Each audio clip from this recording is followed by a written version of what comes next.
What Hello, up? hello. What up, dog? A man bun. It's a good Thanks. I look. got a messy man bun going on. It looks good. Oh, thank you. Here we Oh, are. yeah, here we are. I Season got two, that episode two. season two, episode two. Oh, oh, oh. I got bad news. What's up? So, you're like, oh God, Dave. Yeah. No. The people on TikToks, they hate us. They hate us? Yeah, What do you yeah. mean? I posted a clip. See, here's the thing. If people would watch the clip to the very end, they would understand what you were trying to say. Oh my God, I haven't seen it. Tell me. Did you get a hate comment? We got multiple hate comments. It was it was when you were trying to talk about kind men and how they give you the ick. But see, so you talk about how it makes you uncomfortable, like sensitive men. But at the end, you're like, no, it just makes me feel uncomfortable. And there's a whole context to that conversation. But basically, they got the clip, Bro. and they're like, bro, that girl's toxic as fuck. They're like, Oh, I they're like, can't wait to they're, respond. I can't wait to respond. I'll they're be like, so toxic. no, don't be toxic back. Oh, let me. Why? Dumbass men on the internet, bitch. That's what I'm coming for. And also, don't worry, you won't ever get me the ick, you little piece of shit. I won't even No, look at oh you. my God, no, they only hate it because they don't know the context. They didn't see the full clip. Yeah, learn how to follow. Like, what the fuck? Oh, I can't wait. Because Yes. because kind men, you actually like kind men. You're seeking kind men, right? That was the point of your clip. They make you feel uncomfortable, and that's something you're trying to unlearn. Well, why didn't you clip it in a way that gave the context so I didn't get look like a bitch? I thought it'd be funny. It is funny. Oh my, you asshole. Yes. Oh, I can't wait. I gotta go find it. I can't wait to respond. One of the comments was like, "That dude should have told her to shut the," or no, that dude should have told her to shut that, or should have shut that bitch up, or something like Oh, I love it. that. Let's go. Listen, What? little dick, live in your mom's basement, can't Yeah, find this a one, woman, piece of shit. this one lady was like, "You guys give me the ick." Baby, then scroll on. It's TikTok. So, anyways, I was laughing at it because it's like, it's our first controversial Oh, clip, I love man. it. I love that it was me saying that kind. But I wasn't even saying they give me the ick. That's so funny. No, you were trying to say the opposite, but Yeah. yeah, people will take anything, and if they had watched to the very end, they would see that you're trying to explain that it's something you're working through. But I think most people just saw like 15 seconds and were like, "Oh, this bitch hates. She's toxic. She hates kind men. Do you She hate just kind hates all men? men. You just hate men, Sophie. God I just damn, hate men. you I got to just work on that shit." fucking hate men. And that is why. Oh, I'm stoked. I can't wait. That's so funny. That's so No, funny. I think it's funny though because like hate on the internet is like that's new for us. Woo! Dude, like that's when you know that you are like That's when you've moving made it, up. bro. Yeah. We're leveling Someone up, man. like you give a shit what I'm saying. Oh my God. Like, yeah. I'd rather be Success. talked. I'd rather be talked about than ignored. You know what I'm Yeah. saying? That's what I should say. Oh my God. I am in love with you too. That's so uh, funny. That's so funny. yeah. So that's how I'm opening up this conversation about gender and gender expectations. Perf. Perfect. Let's get into it. How did Mario break up with his girlfriend? He looked her in the eyes and he said, "It's not you. It's a me, a Mario." That was like a dad joke. Wow. Well, at least it wasn't perverted. I'm really proud of you. Yeah, take your wins however you can get them. I'll take it. I'll take it. I'll take it. I'll take it. Next week I'm Uh, gonna double down on something. Let oh me tell you. God. Let me tell you what. Let me tell you what. I'll schedule my therapy session now. Hey, Uh, I kind of like my hair today, man. It's looking kind of dope. I do like it. I like the messy, like, Yeah, is yeah. Man, I'm feeling myself. You know what I'm saying? You like this fit? that You a like the giant K? What is the K for? a K? What's the Do I see a K? K? Oh, on my sweatshirt. Yeah. He's a king, bro. He's a king. He's a king, son. I thought it was a K, K, K. I like Okay, okay, okay, okay, okay. Yeah, I like the fit. I like the little. Is it a? yeah, yeah. You know what I'm saying? You feeling this with the pieces? The fucking teddy bear, the man bun. Yeah, I'm bringing back the overalls. You like that? Sit down. Meanwhile, I'm wearing menswear, looking like a butch lesbian because Oh, no, I like it, man. It's like a girl boss look. I like yeah, that. that's right. I Yeah. like that. Who wants to bully me on the internet? You look good too. So, you know, I was always Thanks. telling, I really like the girl boss look. You know, I figured that out when I watched Ocean's 8 with Sandra Bullock and Yeah. Annie Hathaway's and Kate. Oh, what's her name? She's beautiful. Kate. What's in Winslet? No, oh, I forget her name. But anyways, Oh, all of those women. Blanchett. Kate Blanchett. Katie Blanchett. Yeah. Oh, she's so pretty. Yeah. So when I saw that movie, like they're all wearing like girl boss outfits, you know, like just Yeah. straight up, and she wore it so well, Kate Blanchett. Man, Yeah. I was like in love with her by the end of the movie. Well, I'm glad to hear. Oh no! Wow, wow. Great. No, jeez, jeez, And how n- dare you? All right, no, no, just made it n- awkward. No, I'm nice. just saying it. I'm just saying it's a good look, and I'm very fond of it. I Yeah, think I like it. I I think it I suits like you. the menswear on women is top notch. I love it. Yeah. Yeah, I just got back from Boston. And so I didn't have time to change into anything more casual or wash all the makeup off my face because I usually have no makeup. I try to look as like annoying as possible. As Why? unpretentious, not as annoying, just like because I don't care. Like if I'm gonna put my face on the internet, it can just be bare, and I don't want to look like I I tried to like. damn. I want to look good on the interwebs. Shit. Hit I me mean, up. I just feel like I don't care what you think. If you think I'm trying to like, I don't know. I'm here for you to hear what I'm trying to say, but today I'm just wearing what I'm wearing. I'm trying And we to. are talking about gender. Yeah, Dave is trying to Yeah. I'm trying to get some numbers. You know what I'm saying? got my. Is that from Shine? Sheen, bro. It's She in. Shine. It's supposed to be Shine. She in though.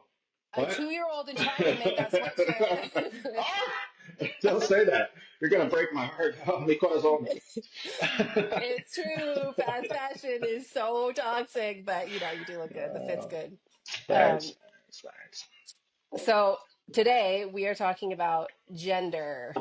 Yes, gender and gender And I expectations. hope you cut up these clips so good, and I hope men just hate me on TikTok because we're I going mean, to talk about what makes a man. if you're asking that seriously, then I will do that just to Oh, get some more hate. please.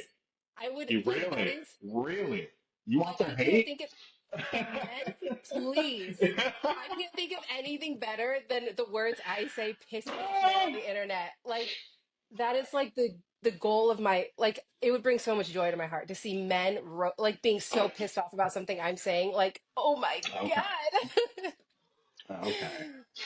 Please let these dumbass motherfuckers who have nothing better to do than troll on the internet come for All me. right. Yeah. Come for me, bitches. Come for me. Yeah, come for me because guarantee you haven't ever found a clit in your life. But anyways, There we go. There it is. There, there's the sass. All right. yeah. All right. So All let's right, start this. gender. How should we start this? Men, women, boys, girls. Where do we want to start? Like, what's the? Well, I just think the whole conversation is so interesting because obviously right now culturally, gender Hmm. is very fluid. Um, which also makes it very controversial Hmm. that, you know, because some people say, no, it's not fluid, where it's just a construct that we've all, you know, it's some social liberal agenda that's happening. And then, but I find it really fascinating. I have a whole theory about, you know, I was talking to one of my kids about this, that Hmm. I have a theory that, you know, the way that gender has been portrayed and perceived all of this time is really toxic. I mean, we like had this idea that created a space where women were very subjugated. Hmm. I am so sorry. That just, woo, that's attractive. I'll put that right in the middle. Men. Belching, just belching. No, but we That's just as a society have like yeah. decided, you know, that men, I mean, it's been a man's world. And Hmm. also, but you know, so we've created this space where women really didn't have rights. We were treated as second class citizens, where men talk about our bodies and our worth so like explicitly and in such a degrading way. But also, we've told men you're not allowed to experience a whole range of emotion. You know, your function, we've disabled men as much as we've disabled women. And so I just think when you have a pendulum that swings so extremely in one direction, the only way to correct it is to swing it so extremely in the opposite that it has no choice but to kind of like find homeostasis. And I think part of it is we have to eradicate what we did. And so we're kind of, in some ways, seeing the consequence of that in that you we've created a culture where being a male is a very toxic thing for men and women. And you've created a culture where being a woman doesn't feel like a success. You know, it's been kind of a poverty to be born a woman. And so now we're trying to correct both things. And it's going to require a radical swing in the opposite direction where you do away with that before I do think we will see it come back to a different, to a more balanced you know, because right now it feels like there's a lot of people who struggle with gender identity, and I don't know that that's healthy. um Hmm. Hmm. but I do feel like we are seeing just that radical swing the opposite direction while people figure out what even is a man, what even is a woman. That's like not even it's biological, but we're also talking about like the essence of something, right? Like Hmm. what is masculinity? That's not just having a penis and chromosomes. We're like talking about like the essence of manhood. And until now, that's been a pretty brutal and unforgiving thing. And so I don't know. I think the whole thing is just really interesting. Yeah. So I would say that this all started. Oh, what happened? I don't know. Am I still here? Yeah, okay. It went black for a second. Oh. I would say this all started back in the 50s. Mm-hmm. Um, the 50s and 60s. So you had like very strict gender definitions, traditional gender definitions back in the 50s. The 60s happened, the hippies happened, and they kind of blew up the culture, right? They were the counterculture. Mm-hmm. And so over time, they progressed into, they became just as consumeristic as everybody else, but they just had their values, right? They still had their kind of their ideology. And I think that ideology peaked with Obama. This is my opinion, but I think the opening up of gender of that conversation, I think it occurred explosively during Obama's years, and I think it kind of peaked with like the Supreme Court ruling in 2012, I think, or 2013, where they made gay marriage legal. I think was kind of like the zenith point, and then what I saw after that moment for the next like 8 years, even while Donald Trump was president, was kind of a remaneuvering a renegotiation of gender norms. And I think so. Here's what I'm saying: the opening up, I think, has stopped. The Mm-hmm. there was this opening up of gender norms, gender expectations. Things were fluid, right?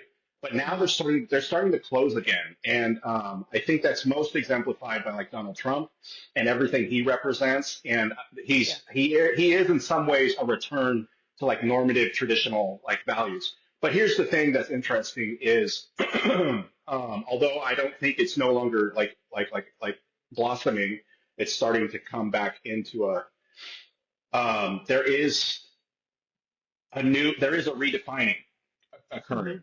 And I think most Americans are pretty aware of the gender conversation. And I think most young people, especially, are pretty, even like the conservative young people I know, they really don't care if you're gay. Like, Hmm. they really don't. Right. I think the conservative young people. Now, I can't say this for like the conservative old people, but I can say it for conservative young people. They're pretty. I mean, they have friends that are gay. Like they don't care. They don't care. I think what they are frustrated with is the insistence that is again dying down. But Hmm. there's an insistence on some parts of the liberal left, that everything be about gender and everything be about Hmm. paying attention to people with gender dysphoria, gender identity issues, trans Hmm. issues, and making like they made the conversation so much about gender and that ideology that I think a lot of people are just kind of getting sick of it, honestly. And even among young conservatives, I don't think they really care though. That's the difference is what I see Hmm. between now and like when I was growing up. Yeah. In the 90s, like, we didn't have any of this conversation. We were, and as a young person in the community we grew up in, like, there was, I mean, there was strict definitions, and, we absolutely were hateful against gay people. Yep. I remember us calling, Using the wow, F word and all that that stuff. that Yeah. that makes me sad. I remember growing up, and then even as a middle schooler, high schooler, calling feminine guys faggots, and just using Yeah. that terminology to degrade a human being, and I regret that. I Yeah. and I want to also another thing I want to point out real quick. I did just use the word faggot. I don't think I don't like. Uh, Erasing words just because to me it's the context of how you use it and how I'm using it right now is to describe a situation. And Hmm. the word faggot was real back then, and we used it a lot. Constantly. Yep. And I Yep. and I regret it, and I don't want to be that person anymore. And so I guess what was I saying? Just I that you just don't really care as much anymore. I don't, and I also I don't like trying to remove parts of reality from reality. Right. Words exist, man. Bad things exist, and I think it's better to just address them Hmm. and try and understand the intent of the person using that word. And if they're coming at it from a place of healing and trying to do better, I think that should be what's understood, not the word. That's another thing, like around gender, and if you use the wrong word, like you're considered, a homophobe, or just because you use a word. It's like I didn't use it against the gay person, but I'm explaining the reality of what growing up in McMinnville, Oregon, Yeah. in 1999 was like. We were, I. It hurts my heart to know that I tore down people in my peers with that word, and I'm sorry. Is also a part of the Um, Potter's House culture. I mean, Wayman Mitchell would use that word from the pulpit constantly. yeah, it was used. It was, and not just. Yeah, I mean, it was used by everyone. Yeah, pastors But would preach and say those words. It was just part of our vernacular. it was part of the vernacular, and I just see among young conservatives that I know that we grew up with. I don't think they really care as far as like whether you're gay or not. I don't think Right. it's not that's not like a hateful thing anymore. Like if you're gay, you're gay. If you're a lesbian, you're a lesbian. I think for them it's just a desire to just get back to like having conversations that don't revolve around gender all the time. Which I think is interesting because I feel like, yes, I understand that frustration, but I Hmm. also think, yeah, well, that that's the issue, right? Is that you have these people saying, okay, I don't have to talk about your pronouns. Like we don't have to talk about like why are you like getting so aggressive about it? But also it's creating this space now where you have to say, well, what is a woman? Because also I've never seen more Do dialogue you? open up and more revelation of just how what men think a woman is, because Yeah. you have now these people like, I'm so sick of having to like oh, I misgendered you, or and there's like this violence to it that you're realizing like, oh, okay, now I know what you think a woman is and what you think a man is and what your place is. It's like it has created this incredible sieve that's sort of run through society and shown us kind of a mirror like, My yeah, this might be an question. hmm Oh, keep going. I'm sorry. Well, just like, it might be annoying and it might feel like too much, but also it's pretty incredible to realize, oh, you're frustrated because you don't want to have to like gender people correctly. First of all, why does it piss you off so much? But second of all, what do you think makes a woman? Because that's now become the discussion. Like, well, then what is a woman to you and what is a man? And realizing there is a really big problem with the perception of what makes a man and what makes a woman. And this push of the non-binary, I think it's really crucial and really important because it has made us re-examine because it's so annoying that you have no choice now but to be like, well, why are you so mad about it? What is it frustrating you for? Now you have to think about what is a man and what is a woman. Why do you care if this man wants to identify as a woman? Why, and you have these men who have been like artists and softer spoken and just have these softer attributes and they have been belittled and treated badly because they're appearing feminine. Okay, but that's not what makes a woman. A woman isn't just someone who likes art and feels things. That's a human, but you've decided that's feminine. And so now these men are saying, fine, then I don't want to identify as either thing. Like it's an important thing that's happening, I think. And Okay. does that make sense? It does. It does. I wonder how long should that conversation last? Do you think? As long Because as it takes. do you think we've had an extensive? Because I know that like for me, and I'm 4 years older than you. Hmm. Um, Around 2010, literally around the time Obama became president, Hmm. I remember some specific cultural moments. I remember, Obama becoming president. I remember, like, you remember the TV show Glee on Fox, Hmm. and one of its primary characters was a gay young man, Hmm. and around that time, I remember that the conversation around LGBTQ issues like really Hmm. becoming prominent and people really talking about it, and it became mainstream. Literally, it was Right. on one of the Yeah. biggest TV networks in the world. And so that was in 2010. Now it's 2025. So 15 years later, how long do we need to discuss issues of LGBTQ, issues of gender, issues of identity? That's my question. Until those people are not marginalized. I mean, Do the you think? trans. Do you really think they're still marginalized? Yeah, I mean, I think that Yeah. until you talk to enough people and have enough information, especially living on the East Coast, Hmm. um, there's a lot of trans and non-binary people here, and I mean, first of all, I think that we've seen a lot of progress towards how we treat homosexuals and Uh-huh. people like that progress has happened, but the trans and non-binary thing, that's relatively new. And I can say that I don't think that I think what I'm trying to say is that has opened up a conversation in the value we give women, and the way we allow violence in men. I don't think that that has even kind of begun to correct itself Yeah. appropriately to the point where that conversation should be stopped. And I think that's what this is forcing the world to look at, because the violence against it, like, it's so interesting. If a man wants to transition to a woman, the greatest danger to him is cisgendered men. If a woman wants to transition to a man, the greatest danger to her is men. As a woman, my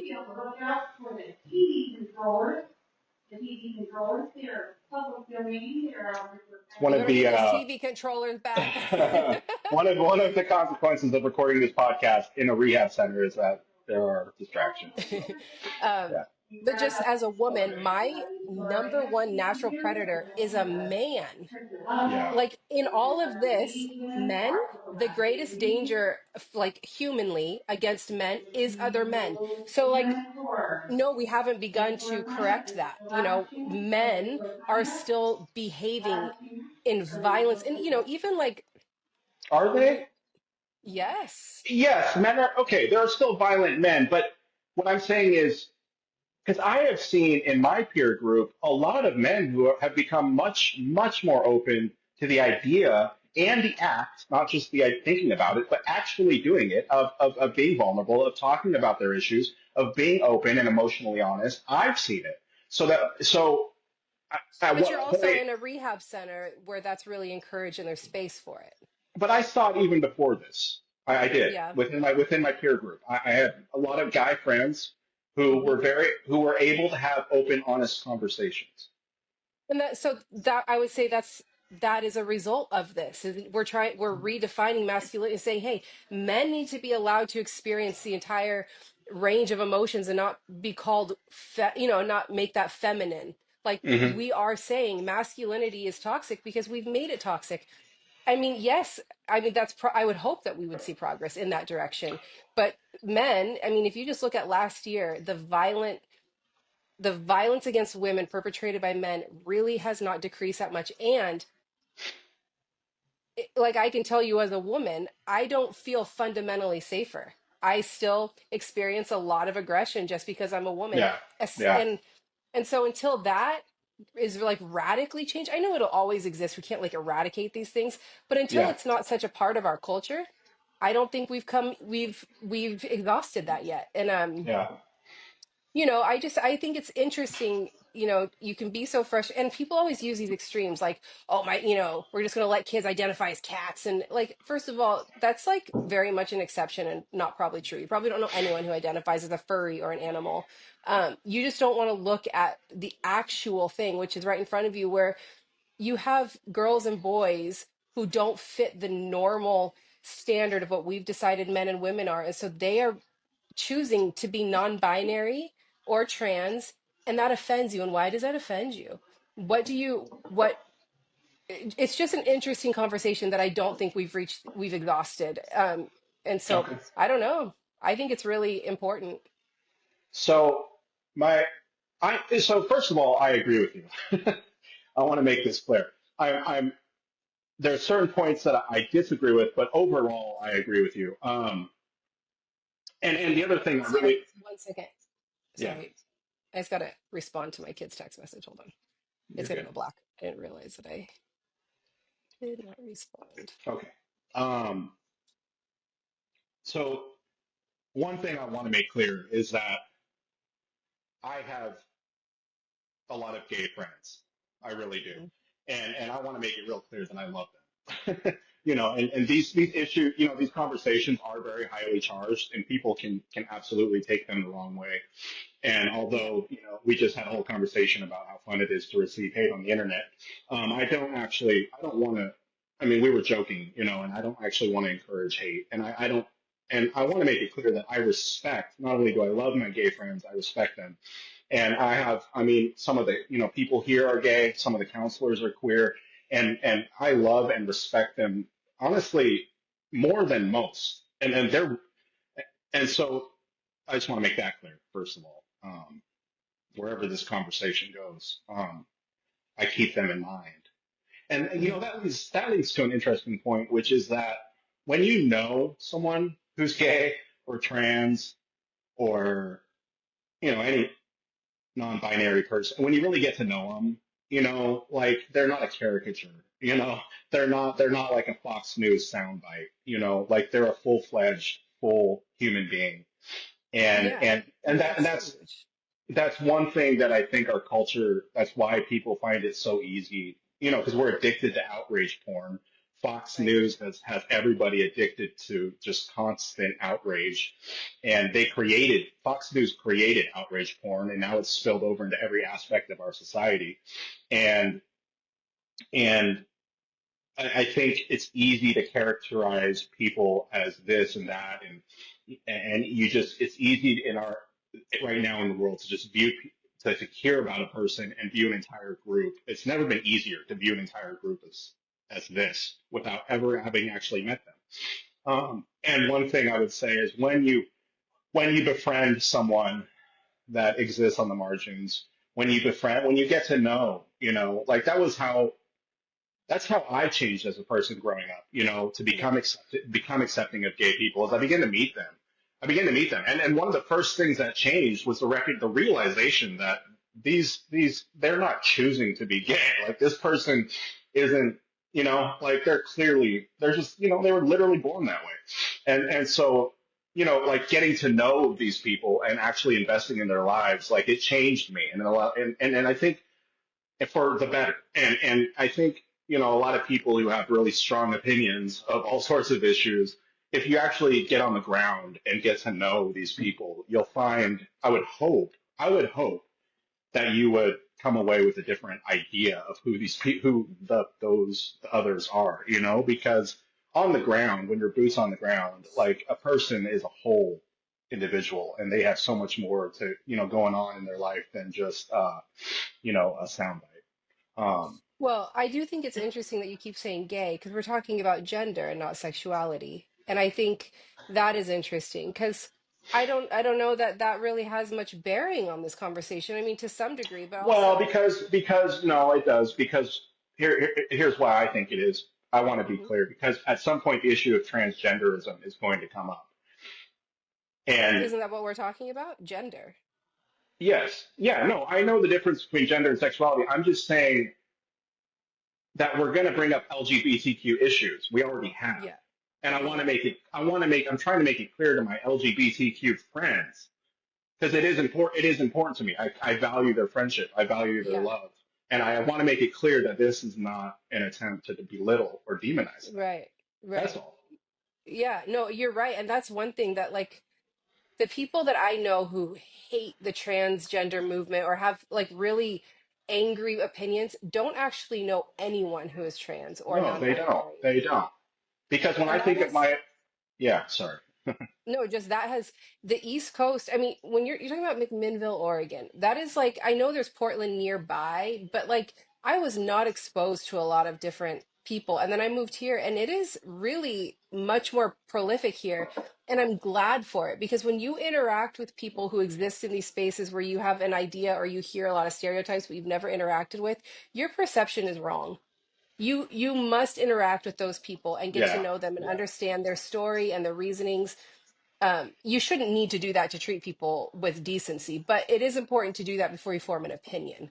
And yes, so that's been, I mean, just a huge blessing of being on the East Coast is being exposed to people who have lived these lives that I've heard a lot about but never interacted with. And so my opinion was really false because it was based off of rage porn and not yeah, yeah. the human, you know? hmm Yeah, and that's why I was saying that because I Yeah. do care. I do care about them, and also my experiences with transgender individuals.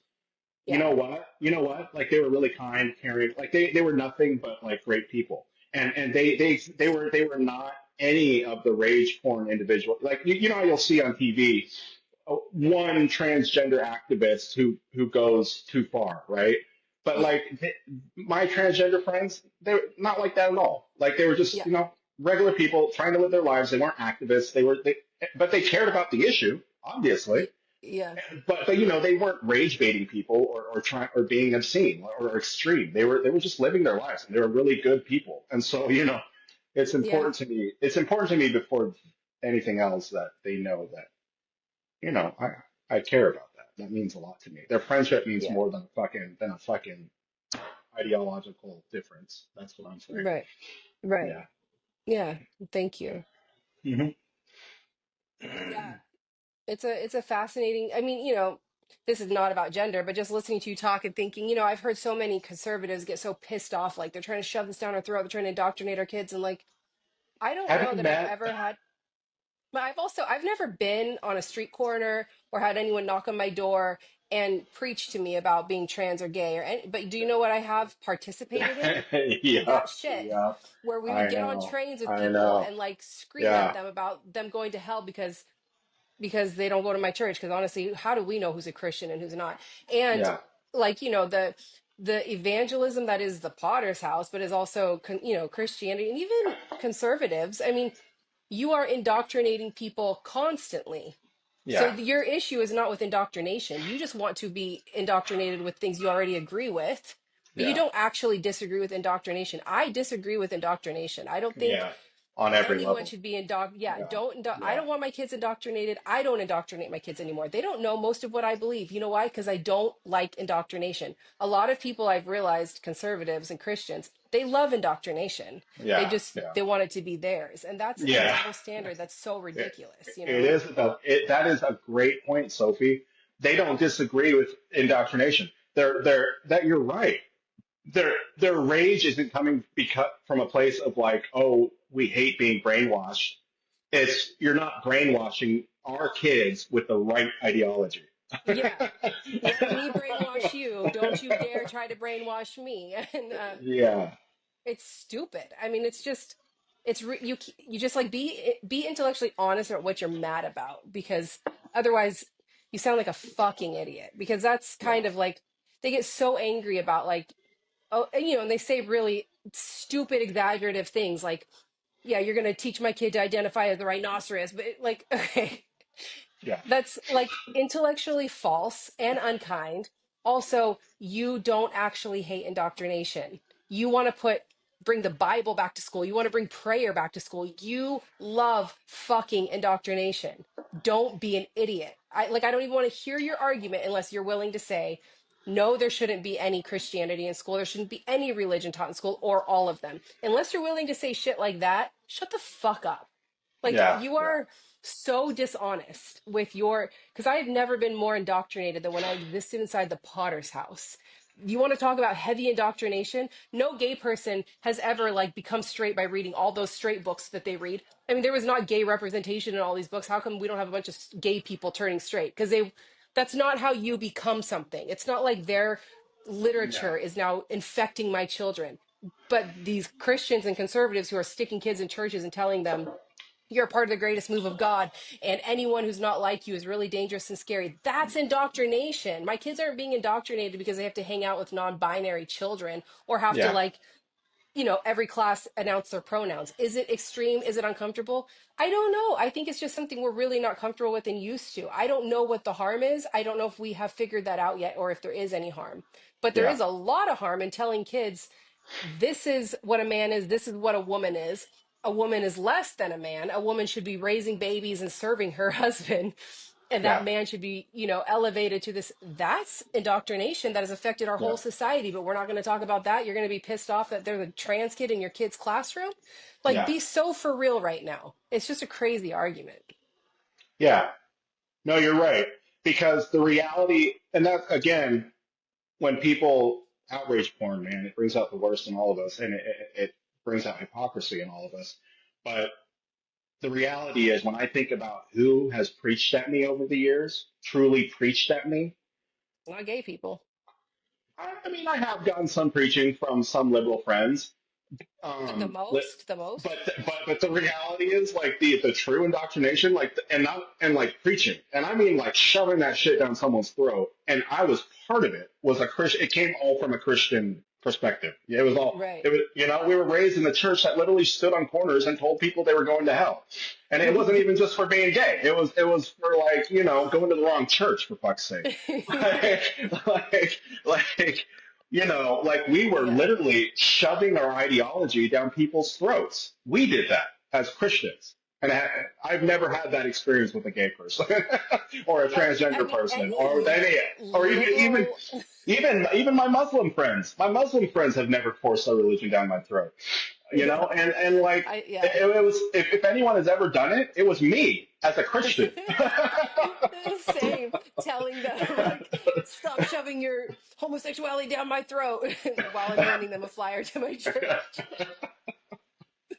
It's so embarrassing. It's It is embarrassing. embarrassing. It is. It is. It's kind of absurd. But But it's I the wanted. truth. It Hmm. is. And I was gonna say, switch it up a little here. Hmm. Um, I'm just gonna start with one aspect of masculinity Yeah. that has shifted in a positive direction. Yeah. And my example for that is the NA meeting I just went to earlier today, a couple hours Yeah. ago. And I was in a room with about 10 men and one woman. um, you know, some meetings are heavily skewed male, but there's a lot of meetings with women. I was thinking, you asked me a couple of weeks ago, like, what's the ratio? And Yeah. for some reason, these groups do have a lot of men. Yeah. It's not 50-50, but it's not like 80-20 either. It's more like, I don't know, 60-40. Hmm. I wonder why that is. But anyways, Yeah. nonetheless, sitting there in that group of men and women, I saw the topic today was honesty. And every single person that shared today, and majority male, 9-1, 10-1, We discussed how we had spent our entire lives lying to people. We discussed how much we had hurt people with our lives. I saw men express shame and regret for their actions. I saw grown men be truly transparent and honest. And not only that, but talk about how much the process of becoming sober and being honest and being transparent had changed their lives for the better, and how they worked every day to be emotionally and intellectually and honest with Mm, themselves and with others. And that, I want to be real clear, like that is a step in the right direction. And that to right. me is healthy masculinity, man. That is one of the most healthiest displays of masculinity I've ever seen in my life. Where men, and even with and the other thing too, there's a woman there, right? Which kind Yeah. of, whenever, sexes mix, when the genders Hmm. mix, like there's always things can get thrown off. People act differently, but here they are being completely honest and transparent and treating Yeah. her with the utmost respect. And she shared her story, and she shared about, and right there in the middle of all of us, she shared, how much honesty had become so important to her as a woman, and just like what it meant to her to be sober and to be honest and to be transparent. And so Yeah. this group of adults sat in a room and talked about their feelings, talked about their regrets, talked about the way they had lied, like deep seated like things that the older generation, the way we grew up, like, they didn't do that. That Right. wasn't even that, that wasn't, they hid everything. Our own Yeah. father, his tendency was just to hide everything, not talk Right. about, shut that shit down. There was no honesty or transparency. Yeah. And so for me, like that is such a huge step in the right direction, man. And that is what like healthy masculinity looks like. That's what it should look like, to me. Yeah, I guess that's what I'm wondering. Like, I would want to ask you, so how would you define masculinity? Not, I mean, irregardless of healthy or not, like, what would you define masculinity as? I think it's really important to to view life through an evolutionary lens. That's how I view it. And I know, Hmm. there's people who don't believe in evolution, and I don't know what to say to that. But I will just speak to my own reality, Yeah. which is I believe in evolution. It makes the most sense to me. So I think men and women, human men and women, for most of life on Earth have had a Hmm. bias. There's just been a bias, and I genuinely think it's literally because of our physical characteristics. Men Hmm. have more testosterone. What does that mean? It means they take more risks. It means they're the ones who go out. They're the hunters. If you break it down to like, and yeah, if you break it down into literal like hunter gatherer, right? And women are nurturers, and men are the hunters, right? That was how like tribes, and this is how people got started.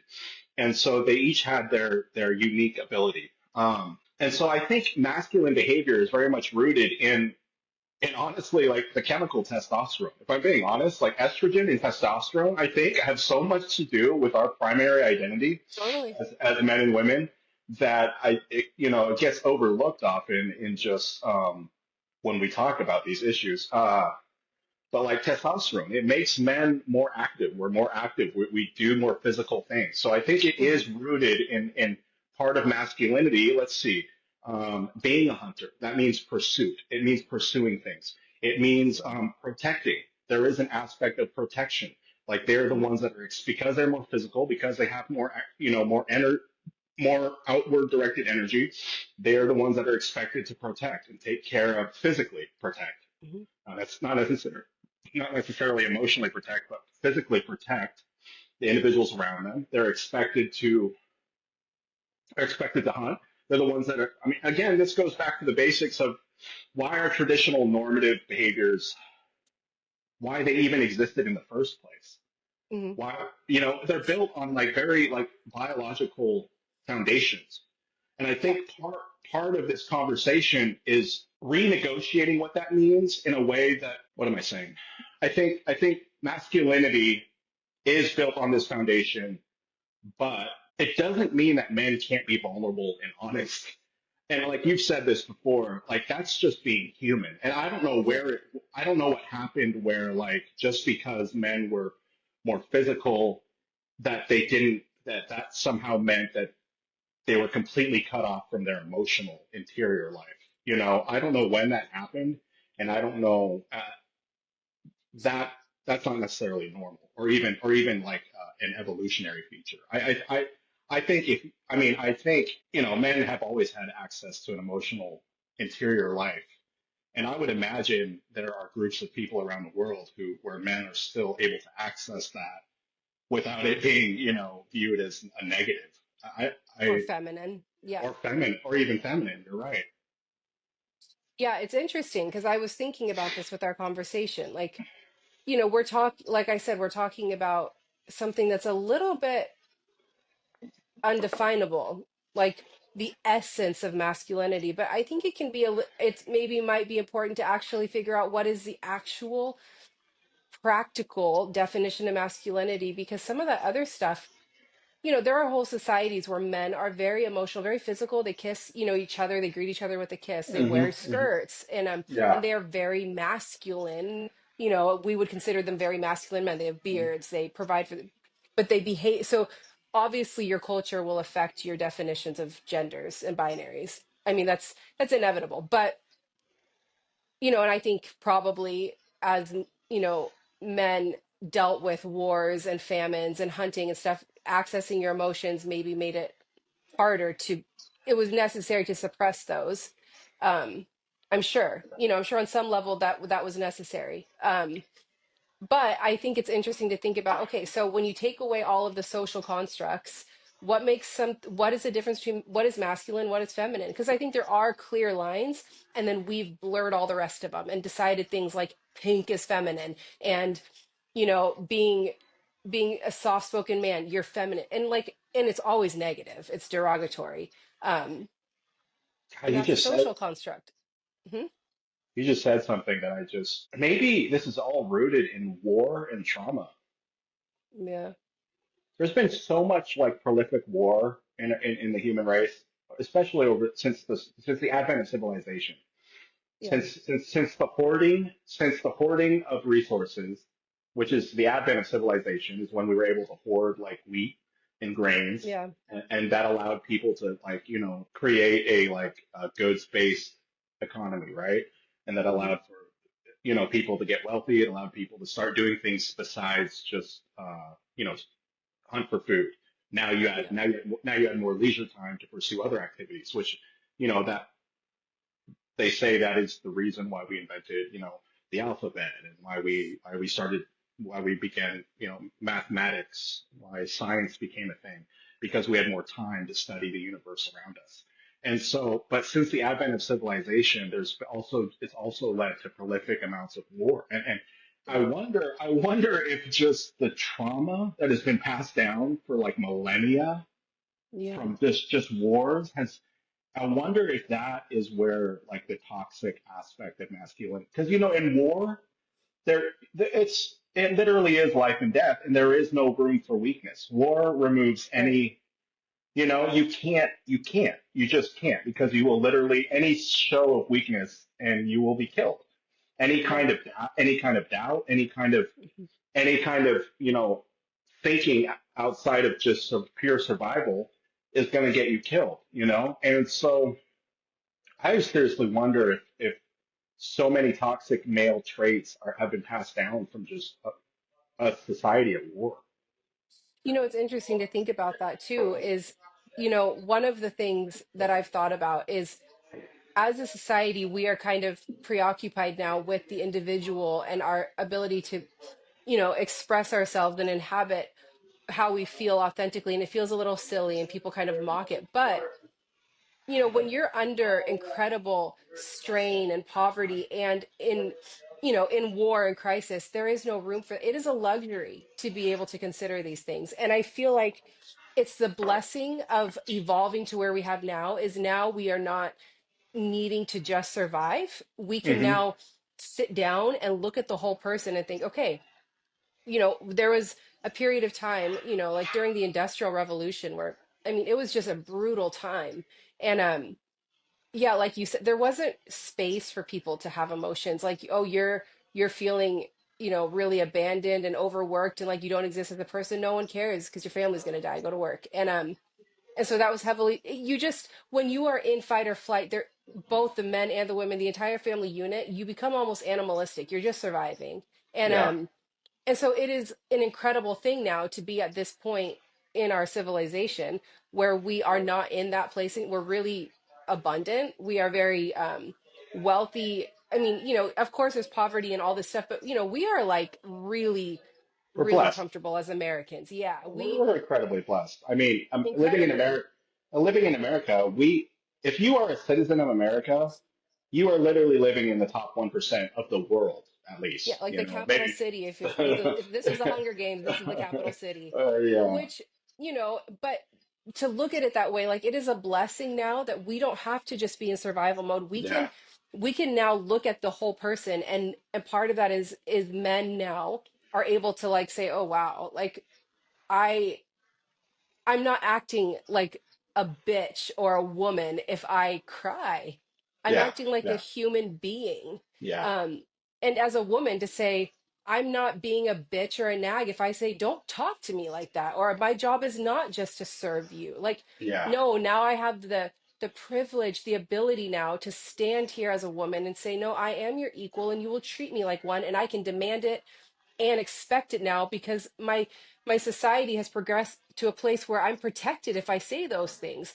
That's huge, and it's going to yeah, cause a lot of conflict and like disruption, but it's really an interesting thing to look at it as it's sort of a luxury. Like what a privilege it is now that we can as a culture now, slow down and look inward and say, okay, I think we kind of like fucked up a few things, and men need to re-examine what it means to be a man, and now they can because they're not going off to war and they're not barely surviving, having to like work in factories all, it's not the brutality of all of that. That has yeah, lessened significantly. And so now we're kind of like you said, now we're having to face sort of the fallout of all of that.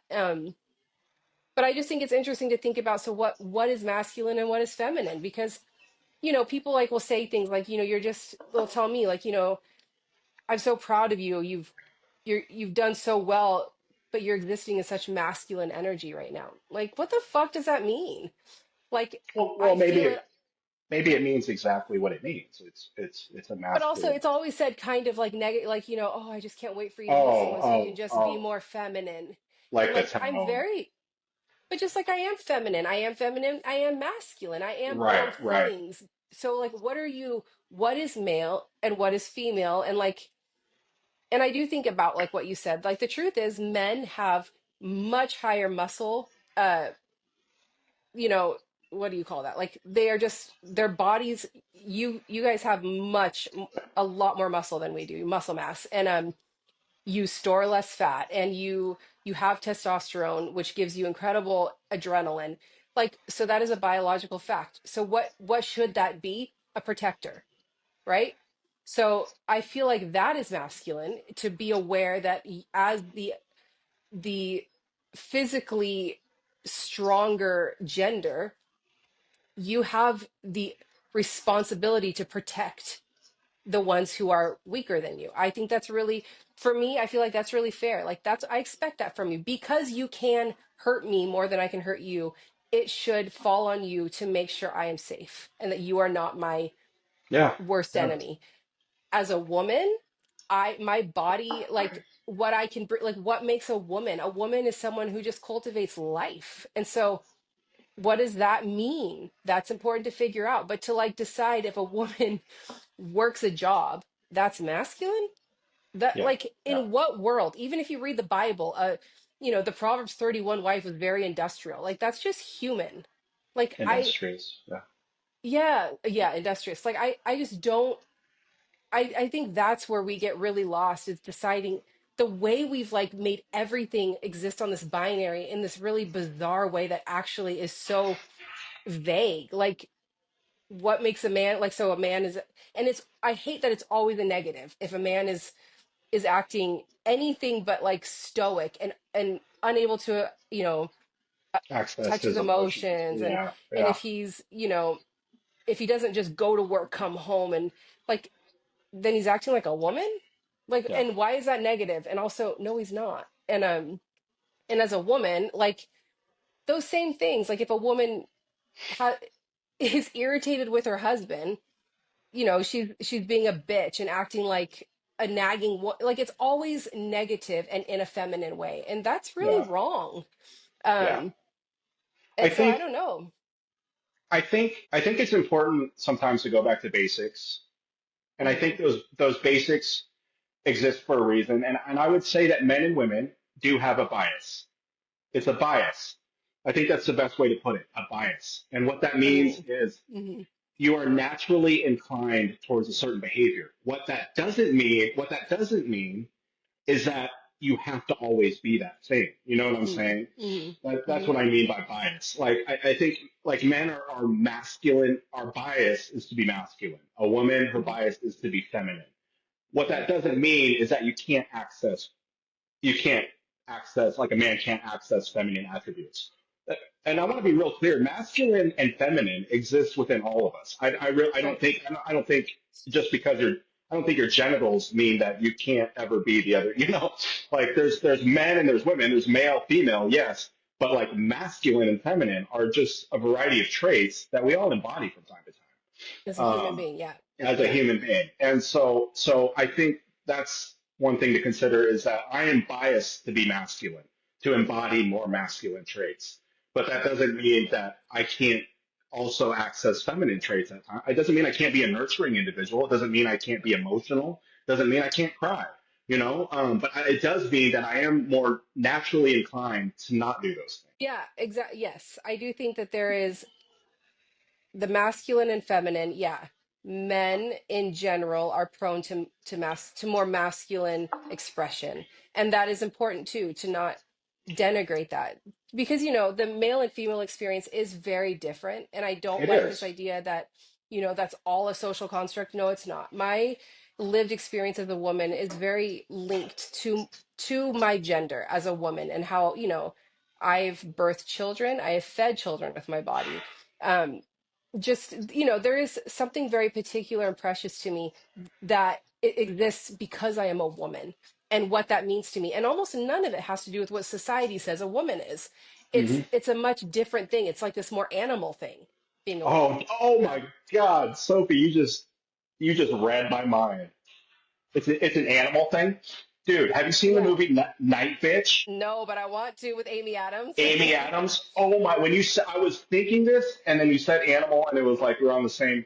Dude, I watched that movie. It is such a great explanation of like a woman's experience, and I'll never know Really? exact. Oh my God, Sophie, she talks about it's literally her realizing she's an animal, but and just but also like just the beauty in it of being a Yeah. mother. She Yeah. feels like an animal in so many ways because she feels trapped, but she also feels just um, almost feral at times, just this mother, she feels alone. She's Mm, hungry. But it's an animalist. It's weird how they link this motherhood with like an animalistic experience. But the it fact that really is. you just reiterated that, like Oh, that's I interesting. explain that to me because the, the metaphor they used, it was enlightening and it was fascinating, but it's also one I don't understand at all. I just feel like myself as a woman, I mean, I feel like men might be able to identify with it too, but just as a woman, like it does feel so animal. And as a mother, like, I mean, you see like in nature, like mother bears and the mother lions will go up against a male lion and rip that fucker to shreds if he comes near her cubs. Like there is just this animal thing that exists inside of a mother, where it's like your body, I can't explain it, but like the She way I talks would have about it. Hmm. She talks. I'm mansplaining. I'm so sorry. I'm interrupting you.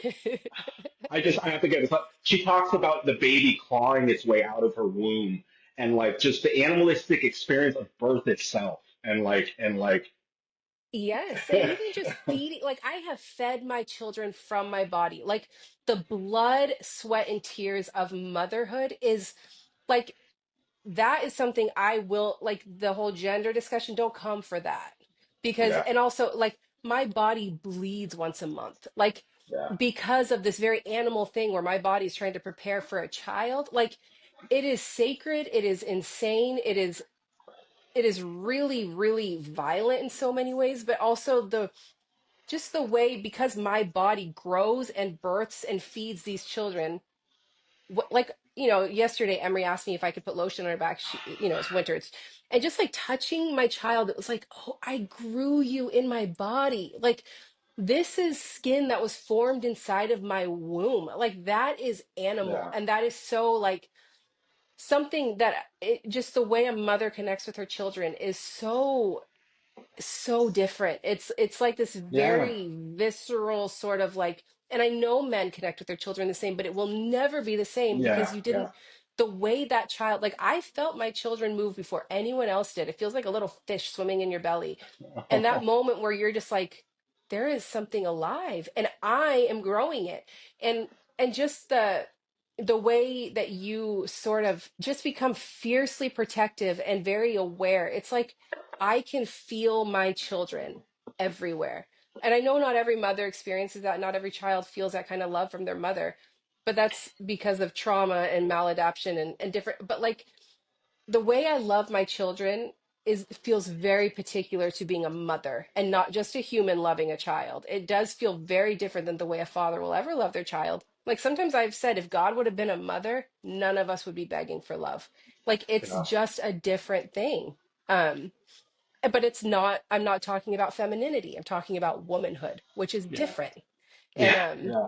Yeah. it's just interesting because I've met men who very much they do exist in more feminine space and they are safer for me. And I think that's really interesting. But also I've met men who have more feminine qualities who are they're very manly, but Yeah. they're just more feminine.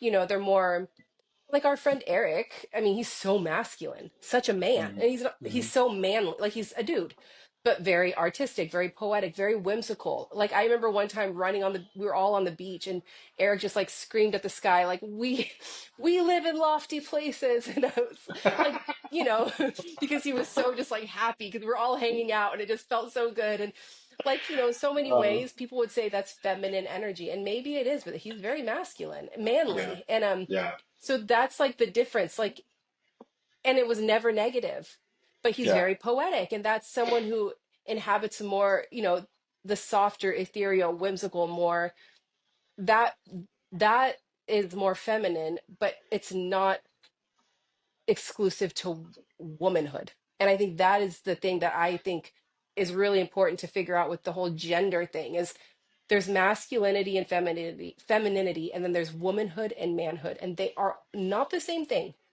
And yeah, I don't know. I don't know. Well, yeah. I mean, what's your definition of? Well, first of all, you should watch Night Bitch. I think Yeah. as I was watching it, I was like, Sophie would love this movie. I feel like it would speak to you Ooh, in I way. want to. Yeah. So please watch it. I would love to discuss it. We should, Yeah. one of these days we should do like a kind of like a media movie TV show discussion on Review. it. Yeah. Yeah. Yeah. That would be awesome. But secondly, what's your definition of like feminism or femininity and A womanhood? woman. Yeah. Yeah, I think womanhood, I just think life. Like we are just the life makers and givers. There's something about a woman that creates life. Our bodies literally we create life. And we sustain life and the men protect it. And I think that is the essence of womanhood is that we are the life givers and we are the life sustainers. Dads are very important, but there's an epidemic of single mothers because there's something about the way a woman will walk her child home to that very, till the child, usually, but a mother stays most of the time. And there is Yeah. something about that because we are the life givers. To me, that is the essence of womanhood is life is created in my body, and then my body will want to sustain that life and even other people's lives. There's just a way women want to cultivate the atmosphere that is needed for life to be sustained. And So, men make that possible. so do you think? So let's see. Our definition so far. Femininity is the cultivation and the nurturing and the giving of life, Womanhood is, yeah. or womanhood is. And manhood is the protecting and the directing of life. Would that be? Maybe not the directing. I mean, I feel like, but yeah, the protecting and the just the protecting, that protection, protecting and providing for the people who are Protect the sustaining and giving life. protector and provider. Protector and Yeah, provider. because I just think that's, for me, that makes the most sense. Even when you look at like animals, that's generally how those genders operate in the animal kingdom too, you So know? what we're saying is essentially aligning with normative traditional values. Except that without the femininity and without feminine and masculine attributes, because I don't think what makes a woman is, Oh, I see. I like, see. You're making a distinction. Yeah, no, you're right. You're right. You're right. yeah, because I think some people would say, well, a woman is soft and she is, Right, right. submissive and she But is like, domestic. yeah, No, yeah, no, that's femininity, and men can do that too and should. But womanhood and manhood, I think those have very specific functions, yeah. I like. biologically. No, I like that. I like this definition we have currently. It's a good definition. And I think that's why though I think again the bias inherently in being a nurturer and a cultivator and a grower of life, the bias is going to be more feminine because right, Yep. Totally. it's I think that's like what I was telling someone the other day is I get so frustrated with people with part of I think my frustration is when you look at feminine attributes, they've always been kind of marginalized or like mocked. oh But absolutely, absolutely. it's like, man, men, they when they're out at war, do you know what they want to come home to? A woman and the atmosphere she creates, because that is where you feel love. And like we have made that small, it's not a small thing to be able to like to as a woman, to be able to sense what the needs of my home are, and to be able to like care for the emotions of the people in my home, and to make meals, and to create a home that's cozy and warm and create these memories. That is not insignificant or small, just because I am not No, cutting down trees and hunting. But we've decided that is the more important or valid task because it requires more physical expenditure. That's so false and wrong. you're And right. I think You're that's what right. I hate. Because You know, yeah. yeah.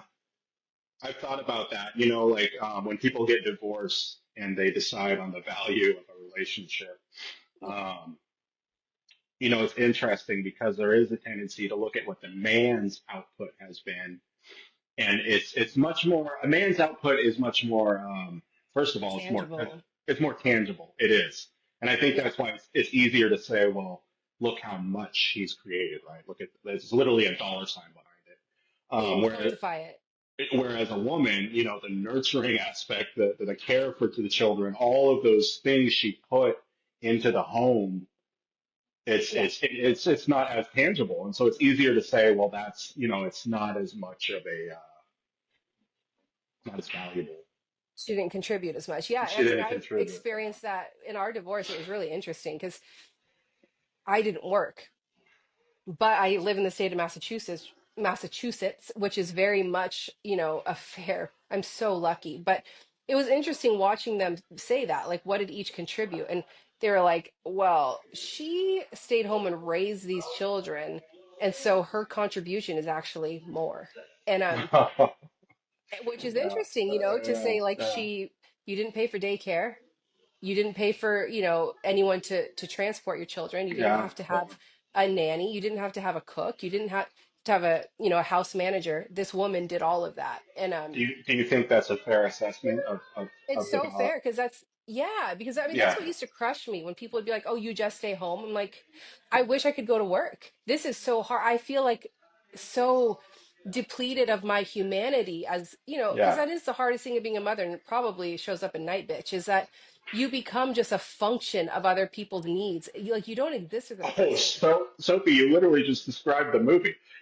Oh, really? She she just exists to like take care of her child and her husband. Like she hates how she's lost all her creative freedom. She used to be an artist before she got had a baby, Oh. Oh my gosh, Sophie, you Yeah, gotta you just watch. give up your dreams, Yeah, and then to have someone be like, "Oh, you must that must be nice that you get to stay." Like it is a blessing to be able to have the opportunity to be a homemaker, but it is not because you get to just lay around and do nothing. You yeah, give up everything. He is actually very lucky that there is a yeah. woman in his life who would be willing to give up her entire identity Oh, to make this Sophie, happen. I want to talk to you about this movie. This could be a I'm gonna whole watch it. this could be a whole discussion, man, because it Let's do it. actually it's really good because it's not even just centered on her, even though she is the primary character and she is the majority of the story. The man, his story is also equally interesting, and how they resolve it in the end is just it's beautiful. It's a beautiful movie. Ooh, I highly is it in recommend it. theaters? Is it or It's is it no, it's on streaming services. I saw it on Hulu. Ooh, I have Hulu. Okay, I'll watch it and we can talk about it because that's I bet it'll really resonate with me. As I was watching it, I was like, I'm fairly certain Sophie would like this would resonate with her on every level. Oh man, yeah, it's intense. And now I'm existing as someone who works full time, very corporately, Mhm. head of my household, and it's just an interesting shift, and that's been hard for me. Like, oh, who am I as a woman? Like, of course, on some level, I'm proud of myself, like boss bitch, like that is amazing. But also, it's like, oh, I've like lost my sense of like stability as a woman. I don't like, do I still feel feminine? A lot of times I don't, and Yeah, just trying to figure out like has that affected my womanhood and what does it even mean and why do I not feel like much of a woman and realizing a lot of that was just the culture I was raised in that defined what a woman was and I just think it's an important conversation and I think it's important to distinguish gender and sexuality because I just think yeah, they're not necessarily they aren't the same, we know that, but yeah, also yeah, we've conflated a lot of the two and said this is gender and it's not. It's just an attribute of humanity that we yeah. have decided is specifically for women and this is specifically for men. And it's created this dissonance between the genders where I feel like we both are always trying to reach the other, but these societal constructs have made it impossible to bridge the gap. And it's really sad, but I do think that the non-binary trans movement is a really crucial part of ending that. And I'm here for it. I think we're part of like a revolution that we will look back on and be able to say like, "Oh, I remember when that era happened. It was really important." And it feels really kind of intense right now and unbalanced, but I think as it resolves, we are going to look back on it and see that it has brought incredible progress and that it'll be cool to have been a part of it. And I want to make sure I'm on the right side of it? Okay, I do know, and I want to ask you a question, an important question. Before I do that, I really got to use the restroom. Okay. Okay. I'll be right back. All right. Okay. David, What? your headphones are in and I heard you pee the whole time. Oh no! Oh no! I was like, what am I hearing? Is he like peeing right beside the desk? Oops. uh, Oh, my bad. okay, so you had a question for me. Yeah. Um, do you think I see because I see with Trump becoming president and the alt right becoming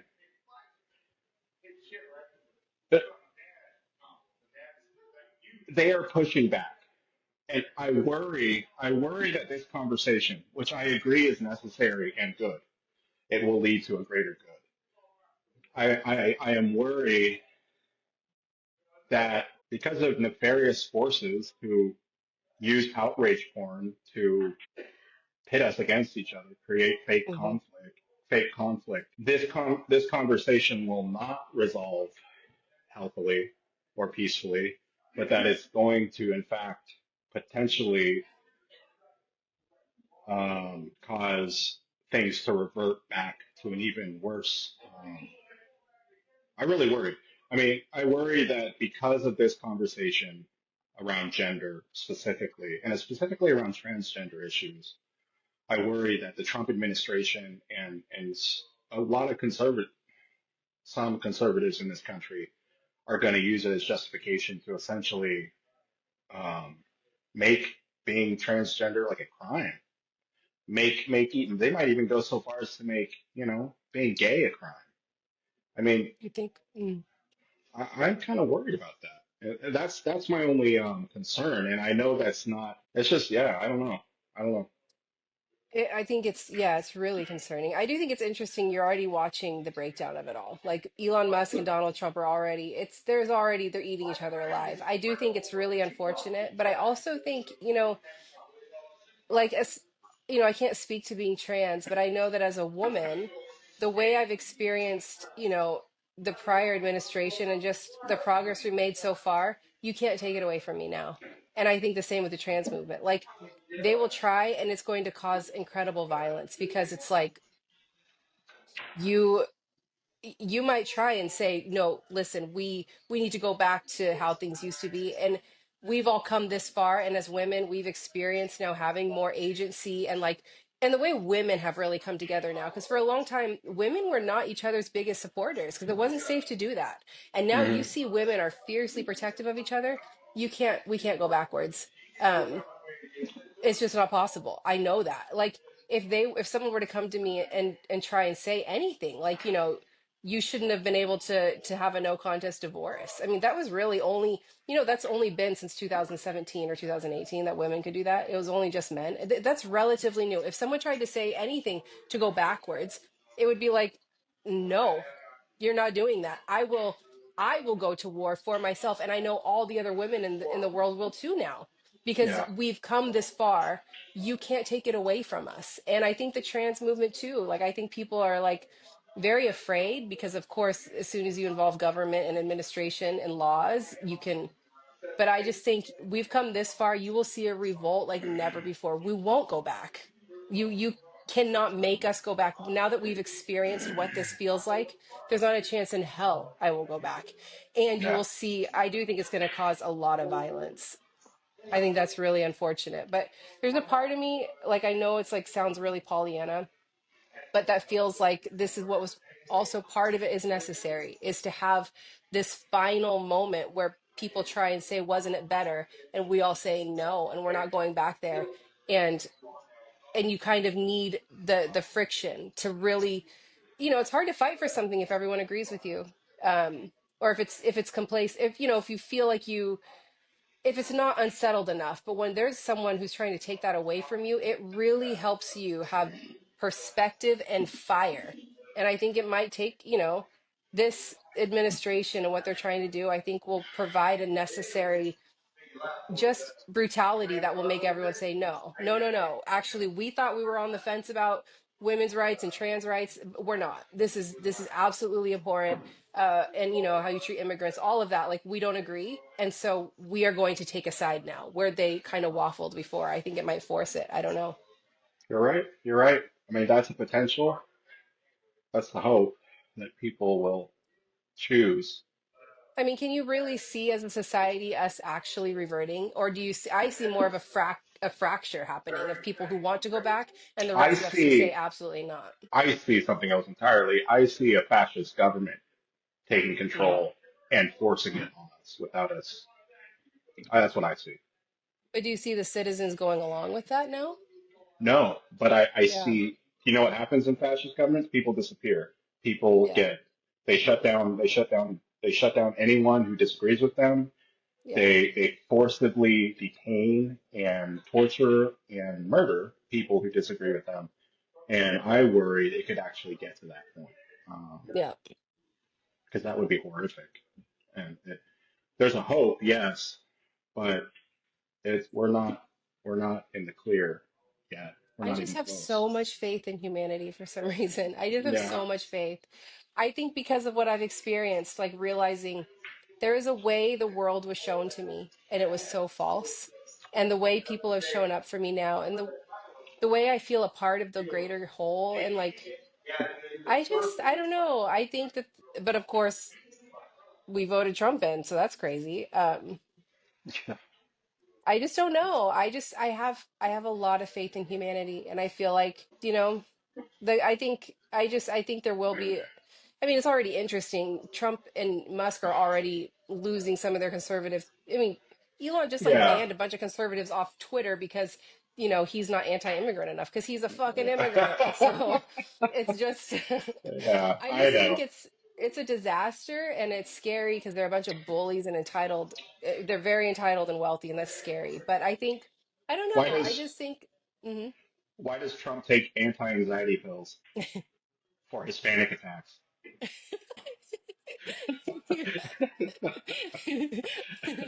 It's it's so stupid. It's so good. It's true. Yeah.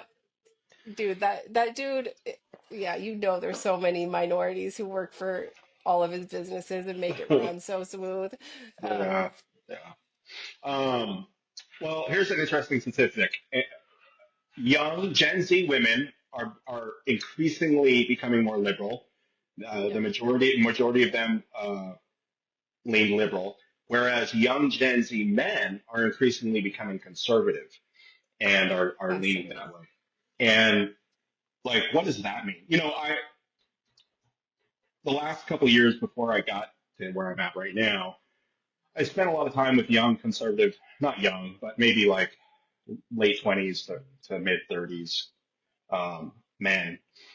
And, it was fascinating getting to know them. A lot of them they, most of them were really good dudes, but I saw this interesting bent towards like the alt-right kind of phenomenon. Mm, A lot of them talked about people like Andrew Tate, which yes. I always found concerning. I was like, you really think Andrew Tate? So what's interesting? So like guys like Jordan Peterson and Andrew Tate, they have some interesting things to say. I will say that, and I think, the thing about like a guy like Jordan Peterson, like I think he has the ability to. I wish he would just stick with just like talking to young men about how to live like a moral and like good life because I think he Yeah, has some good things to say, but totally. he hyper focuses on like trans issues and he wants to be. I think he's more interested in being like an edge like provocateur figure than he is in like actually enlightening young men because I think that right there tells me what I need to know about the man. That right there is, like, what's your problem with Jordan Peterson? He's more interested in being a celebrity than actually like helping young men. Because here's the thing, I think a lot of young men really do need direction. There is Yeah, a lack of direction, and for a lot of young men, their society has been demonizing them.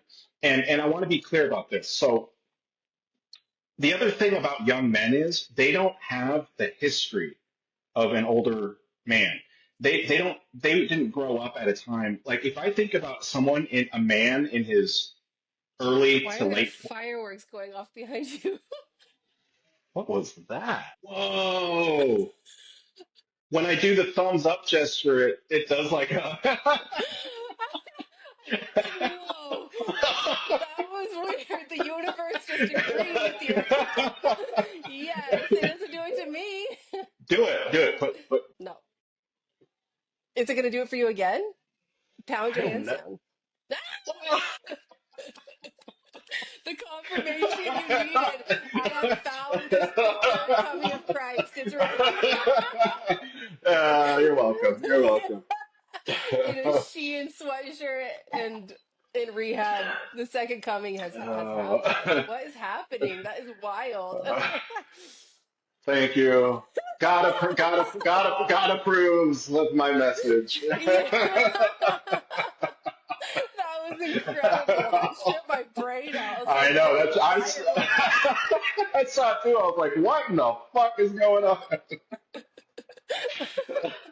Oh. Oh, What were you saying? Yes, young men don't have the male leadership, the male examples that they the older don't. generations have. Hmm. Oh, and also just like if you're in your 20s right now, you've grown up during a time when honestly you saw like the conversation. Like if you let's see, if you're 20 like 25 right now. You would have been born in like 2000. So around the time you were 10, 2010, as you're coming into young adulthood, the conversation was all about LGBTQ and like helping people and like Toxic masculinity and it was about so you grew up at a time where this conversation is all you heard was that like you are the problem. You are the problem. See, yeah. I at my age I grew up at a time where like we were the rulers, you know, like Hmm. we were the guys and women were the women, you know, like so I Hmm. know I grew up at a time where I still remember the toxic bullshit. I remember Hmm. treating gay kids as like less than and you know like Yeah, going to, yeah, I remember that bullshit. And so for me it's not like it's not all I've known. I've known the opposite, which is why I'm grateful for what we have today. But for interesting. Yeah, but for young men, they have grown up at a time where they are the enemy. They're enemy number one, and yeah, that makes me think. You know, I think a lot of them feel devalued. And again, it's not because they're right. It's because it's all they've known. I they don't know anything other than they have been the enemy since birth. And so I think for a lot of them, it's just lack of time and perspective. And I have seen so many young men just like they are angry and they don't know what they're doing and they don't know where they're going. They don't feel like they fit in our society. They don't fit, they're constantly being told that they're the enemy, they're the problem, they're the rapists and the murderers, and they're looking at themselves and they're like, I'm not. But like, what do I do about it? Like, how do I? They don't know, you know, they just don't know, and so they do need like people like Jordan Peterson. But the problem with him is he's so interested in being a fucking celebrity and just being a. Anyways, Jordan Peterson's an asshat. I can't stand listening to that guy. Again, I feel like he has a lot to offer, but he's selfish and narcissistic and more interested in being just. And the other thing, Andrew Tate, man, he said one thing that I've ever heard from him that actually made sense. The rest of it, I feel is just blatant misogyny. yeah. Um, the one thing he said, which I do agree with wholeheartedly, he said men and women are not equal. What was it? Men Yeah, and you're women. making that a clip. Men He's not. and women are not Are equal. not equal, and that's the one thing I agreed with. That's the one thing I agree with. No, he said men and women are equal in importance, but not in ability. And I agree with Oh that yeah, wholeheartedly. No, we're not equal in equal. ability. No, because we do again the bias. We do things different.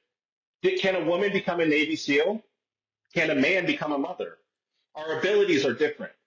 A woman can become a Navy SEAL, a man cannot become a mother. But I mean, but what do you mean not equal? I mean, they're equal. They're just different. In, in ability, we have different abilities. We have different abilities. Right, but they're equal. They're just not the same. They Equal can and have equal. important.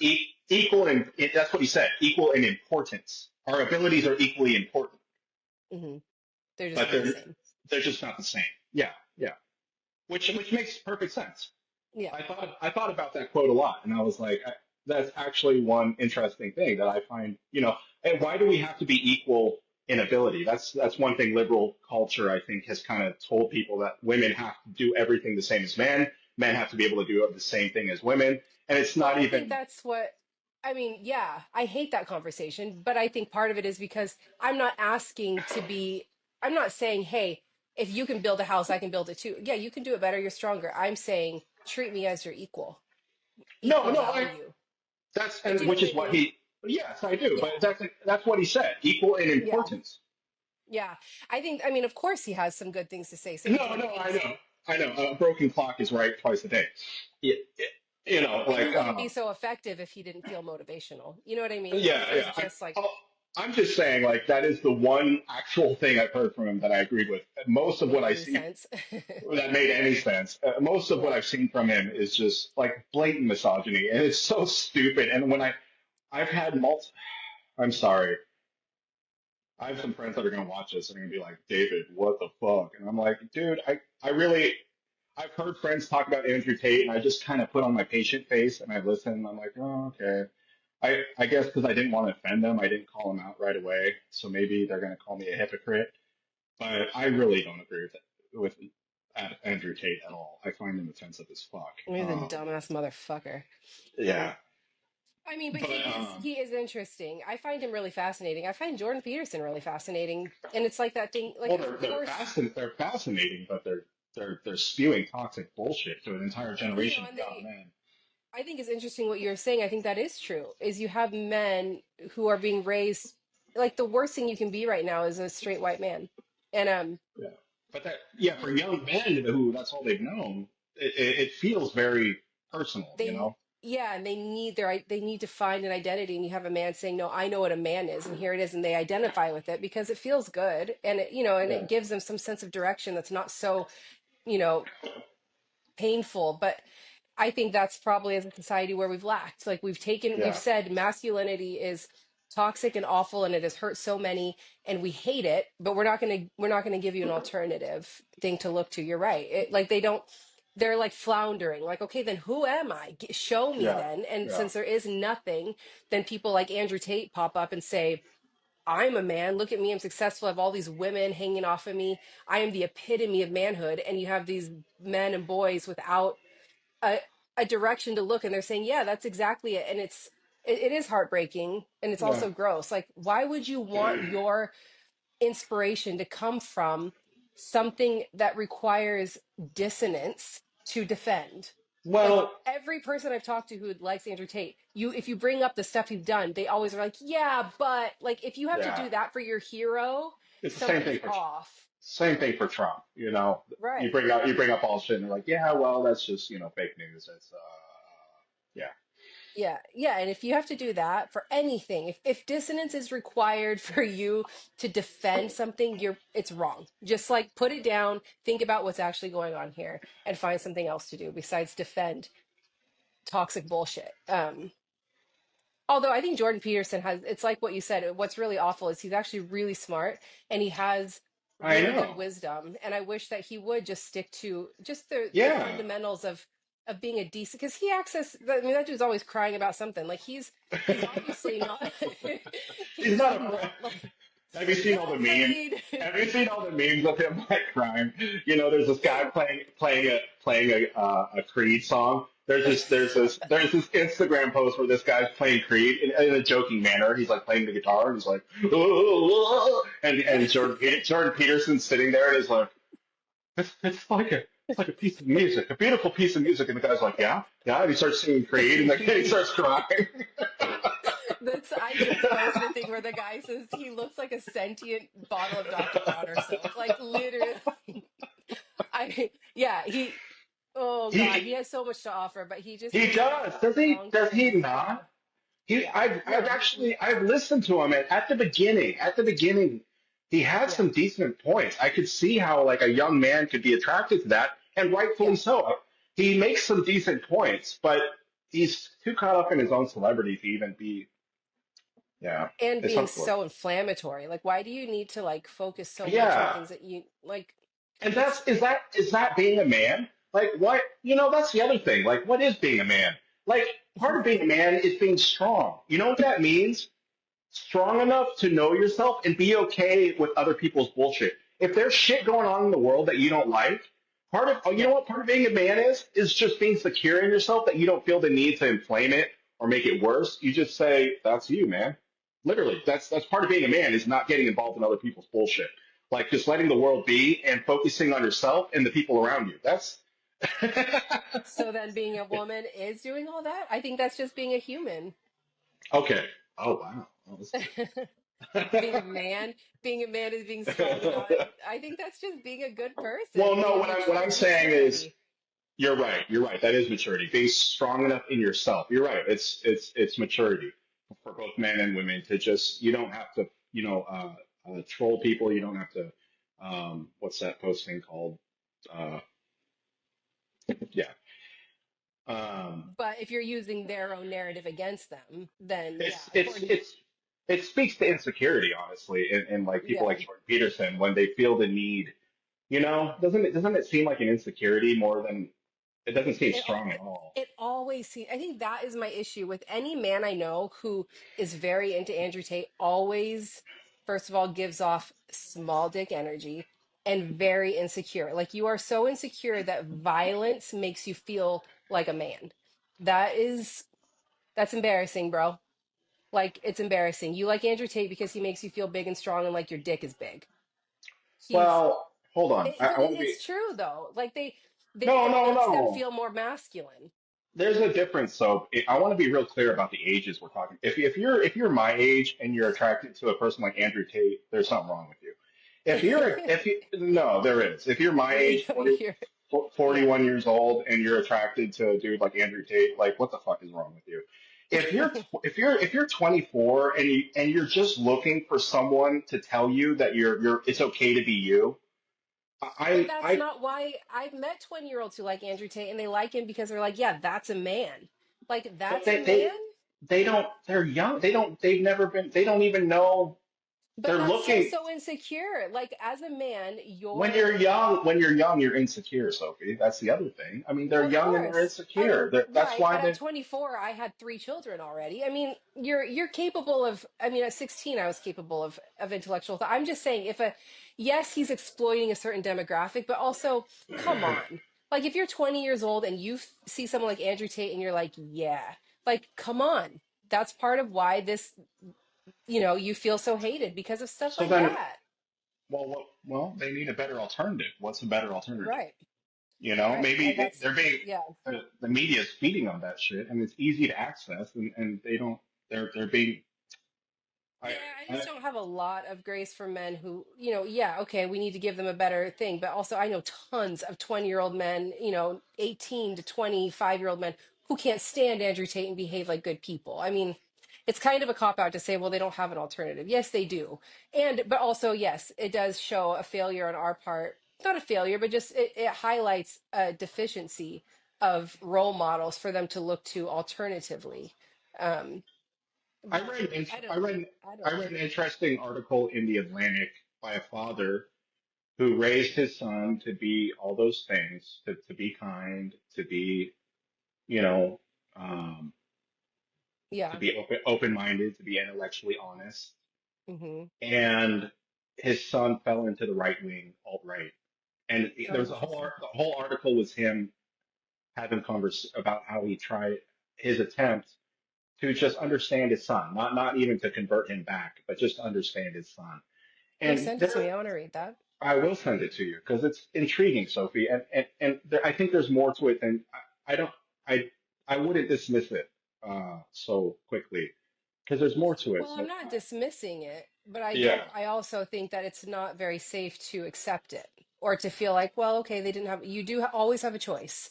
And if your choice somehow leads to violence, you're making the wrong choice. And I mean, I am intrigued to read it. I do hear what you're saying, but I also think we we are always responsible for our own choices, and if you're feeling some kind of way and you find something like that and it bolsters you and you become this mean, cruel version of yourself, that is on you. Yes, there are mitigating factors that are important, but that is a choice you're making,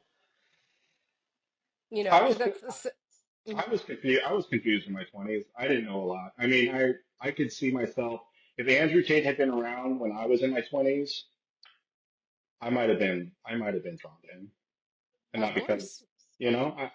I'm just saying. I think I personally right now I think you're dismissing it a little too. I'm not dismissing it, but you're being a little too overhanded. Um, About and what? these a lot of men, myself included, Sophie, have felt for a long time. I'm not. This is not in defense of Andrew Tate. I know where I stand on that. I just mean there is a lack of direction. There's a lack of good male role models in this country. Totally. As a man who grew up with a father who's abusive as fuck, um, I have spent most of my adult life searching for like, what it means to be a man. I've looked up and down and here and there and everywhere for good male role models. I have been drawn to men most often than not that were not good male role models. I personally have grace for these young men. I have a part of my heart understands it's not their need for purpose. I think men need purpose, Sophie. I think this is a difference between men and women. And I'm not saying that women don't need purpose either. I think need something outside of themselves. I think more often than women. I think women are more comfortable with their interior and men need exterior validations, more exterior rewards, Maybe because they haven't been allowed to seek it internally. But I mean, I hear you. I do think it is a particular, I mean, I have a little boy and I think about this often. I just think it's a very dangerous thing to make excuses for violence. I think as soon as you start saying they they were lost and they didn't know and they didn't have a direction to go and this happened and so But that's why they these did it. the men that I've known that are have talked about Andrew Tate in favorable terms, they're not violent. It's not like they're directing violence against women. They're finding parts of his. First of I've all, only the men. men I've known who are in young 20s who like Andrew Tate have said some of the most degrading things about women in defense of Yeah, it. As yeah, a woman, when I talk to them, that is yeah. they think it's funny how he talks about women. They think it's they like the way he tells women their place. That is they think they it creates a compassion for that kind of humor and that sort of thinking that I will never make excuses for. I do hear you. I do think it's something I'll have to think about, this interesting idea that we haven't provided role models that can fill the void that we've created by rightfully taking down a lot of these structures that were really violent and maladaptive. But every man I've ever talked to who likes Andrew Tate, when I push back and say why this man is like raped women, hurt women, he's done some crazy stuff, they always, that's kind of what they like. They think Hmm. it's kind of funny. They find it funny and entertaining that he's done that, and it kind of makes him seem more appealing to them. They're like, yeah, it's not great, but like, he's funny about it. And like, it makes them, it creates just this weird sense of like excusing that kind of behavior. They excuse it in Andrew Tate, they excuse it in Donald Trump because they identify with these men. And I will never have grace for that. I do have a lot of there is a male loneliness epidemic that's huge, and male depression and all of that, and I do think it's important to think about. But I think part of it is because we've taken away their identity, and the identity was all around violence and superiority in a really terrible way. And this is just sort of we are facing the consequences of our own actions as a society, and this is one of them. People like Andrew Tate are going to rise up and exploit that void because we've created a monster in the male gender. And Well, I I don't would know. hope, Hmm. I would hope discussions like these, and I'm not aggrandizing or anything, but I would hope, conversations like these, and I think my ability to see both sides of the issue, but also stand on one side of the issue, um, would help. I hope there's men like myself and who are having these conversations out in the open so that they can begin to see a different way, like a different path. Yeah, I do think it's important to be able to give men a chance to say, hey, I feel really hated and I feel really despised and I'm not sure what I'm supposed to do with that. I think there hasn't been a lot of room for that. I know I don't have room for that. I would never be the person to start that conversation. I think women who have ever been harmed by men won't engage. And that's, You're you could right. say, You're right, well, and it's not even your responsibility. I mean, right. But it's it's, my it'll take, it's my responsibility. yes, It really is. it is, It's it'll my take other men. responsibility. Yeah, Hmm. yeah, Yeah, yeah, to ask a woman to hold space for a man who feels like society isn't being nice to him, yeah, like, no, sorry, it does suck. It really sucks. You'll have to figure that yeah, out. yeah. It's not my place. It's not my job to figure that one out for you, but I do feel it, especially having a little boy. And maybe I'll post it this week. I'd written a poem about him, just Hmm. realizing my son is not just an animal. He's Yeah. not going to just inevitably harm a woman because he has a high sex drive. He can Hmm. be tender and gentle and never hurt anyone with his body. He can fall in love with a man or a woman and not injure them. Here's my Um, question. Here's my question to you right now. What would yeah. you say? What would you say if a woman said that about your son? And I'm not accusing him. What I mean is, what I meant by that is, how do you feel that there people would do assume that? But you're assuming that That about I'm assuming that what? men are inherently violent, but you have your own No. son.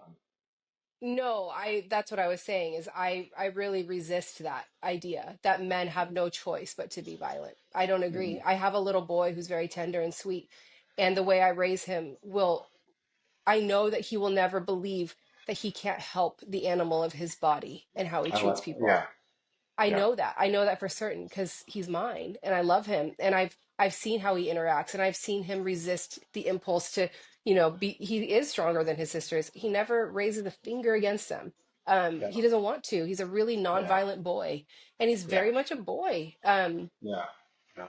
I disagree with that so much, but I I, di- do feel like I disagree with it you as do it. well, and I say Yeah. that as a person, I've dealt with my own masculine urges over time, and I've never felt the need to be violent against women. I don't, Yeah. that's Yes, never you've been always been so gentle. that's Yeah. never been an option for me. I don't just because I can or just because I'm just a got all this testosterone doesn't. I never use it as an excuse. To, somehow take advantage of a woman. Yeah, I've never experienced Yeah. that. You are someone that I've always said is so kind. Like I've never experienced you having to wrestle with like I want to be violent, but I can suppress it. Like no, you've never acted like that. I don't believe that it's something that men just Well, inherently can't help. I have wrestled with like, wanting to be domineering.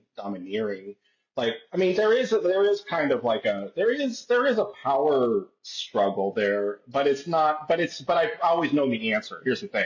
I've always known the Yeah. answer to that. I've always known the answer to that question. Yeah, I've never seen you Um, assert yourself over someone violently or even well, like, I mean, what I'm saying is internally, I've wrestled with, my feelings of sure. anger, my feelings of violence, my feelings of Oh, wanting. of course. Yeah, But yeah. again, I know the answer to that question every time. That's never been an issue.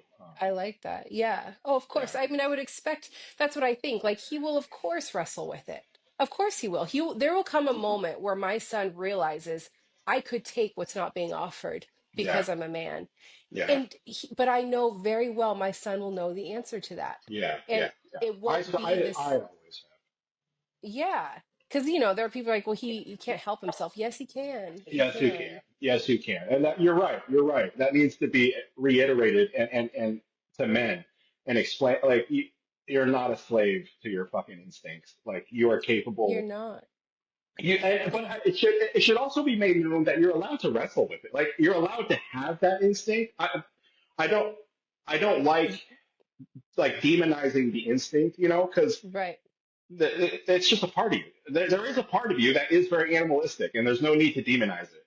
But you're not a slave Yeah. to it either, and it's not a foregone conclusion that you're just always going to act animalistically. You have the ability to say no. You have the ability to respect boundaries. You have the ability to respect people, and just because you wrestle with it internally doesn't mean you have to act like that. Right, So and yeah, it's important to wrestle with it. I it mean, is as important. a woman, I wrestle with a lot of, I will realize, oh, I wield a lot of power being a woman. Oh, I could get men to do a lot of things just because I'm a woman.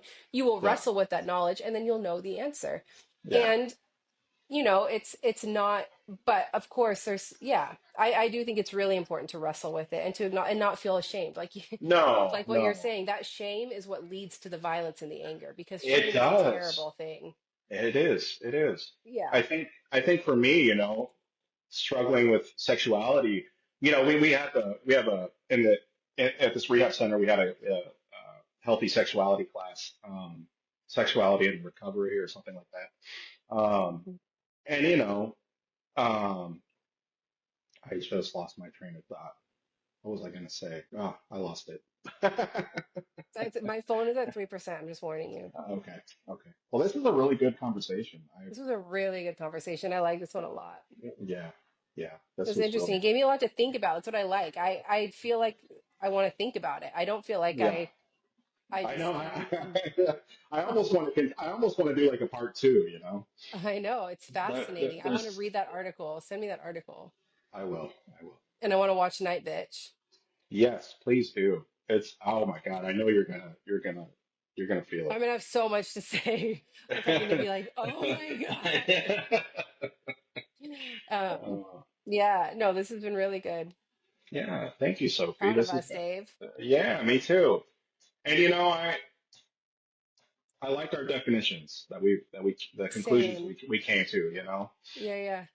Yeah. Yeah, same. I think it helped me to, I feel like I unraveled knots in my head as I was talking. Like, I know. Me too. Me it's too. It like, was like oh, that's learning what I as. believe. Yeah. uh, We're so Smart. Sophie, we are smart. I've been asked multiple times by my attorney, by people here. They're like, "You went to college, right?" Because I have gone to college, but I never graduated from college. I don't have a bachelor's. Same. But like we are pretty intellectually smart. I mean, we're smart people. You know. Yeah. You're You know what welcome. it is? We read a lot. We read a lot. Yeah. That's what it Yeah, I is. take in a lot of information too. I listen to Yeah. podcasts constantly. Yeah. Yeah, I so I'm read. I really just just. like I'm just a repeating all the nat. information in my brain. Yeah. Yeah, I'm just a natural. just kind of a sage, but you know, I'm just glad to have found my calling and Oh, share my wisdom with the world. So, yeah. um, Well, no, thank I you did really so. like our talk. Yeah, Yeah, this was a good one. It felt very invigorating. Like it was exciting. it was very intellectually stimulating. Yeah. I liked that. Yeah. That was nice. All right. Well, All I love right. you. Love you too. And So okay, get some sleep. Well, it's midnight for me. What time is it there? 9? 9. Yeah. 9. Yeah. 9. Just kidding. Oh my Yeah. God. Get that woman back in the kitchen. God. Okay, All love right. you. Love you too. Bye. Bye. Get in line and settle down. Get.